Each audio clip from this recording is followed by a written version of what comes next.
Hey, so after all the hype and all the marketing, it's finally here, the OnePlus Nord in this very Dave 2D type of blue color, and the OnePlus Pods, or the OnePlus Buds. I always confuse myself because, you know, they are pretty much as AirPods for Android, but I got both devices here and I plan on making individual reviews on both of them. But if you want to just know my thoughts in 10 seconds, are they any good?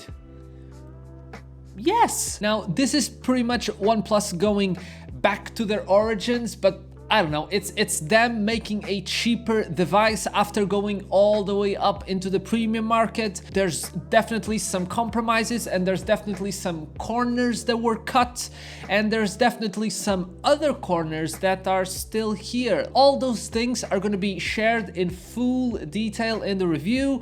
In the meantime, just keep in mind that this phone is going to be open for sale in August 4th for €399, which is definitely a pretty good price for what you can get here.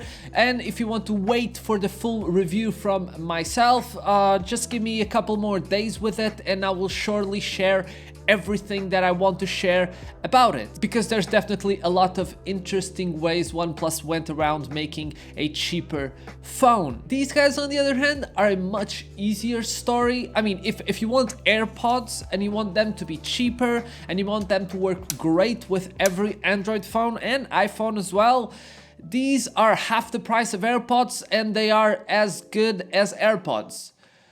Which, that is to say, they're not very good sound-wise, and if they don't fit your ears, they are not going to be great for you. But if they can fit you, they have great connectivity and they charge really quickly, and the battery on them is also pretty good. And when it comes to the clicking game,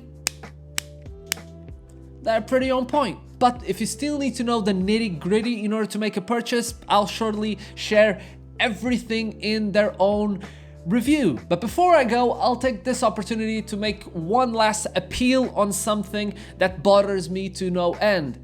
This is a cheaper OnePlus device that they made with 4 cameras, and the 4 cameras are just basically a decent camera, ultra wide that is, it works, and then 2 useless sensors that are just a waste of space, particularly the macro. If you watched my OnePlus 8 Pro review that I made a couple of months ago, you probably have seen that I quite enjoyed taking really up-close macro photos with that camera. And in the software, when you point at something really close, you get a pop-up at the top that says, do you want to switch to macro? Because they know they have a decent way of doing macro in the OnePlus 8 Pro.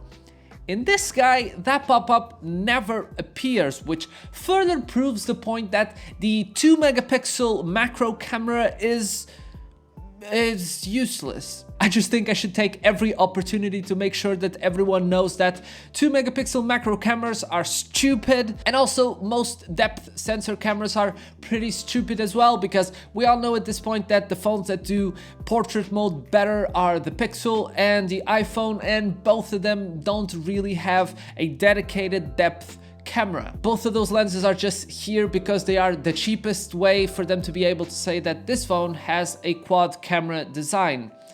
And I just wished OnePlus didn't care about that. So that's pretty much everything that I had to say for this video.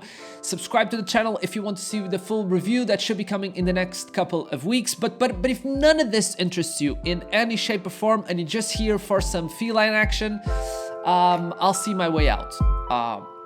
Bye!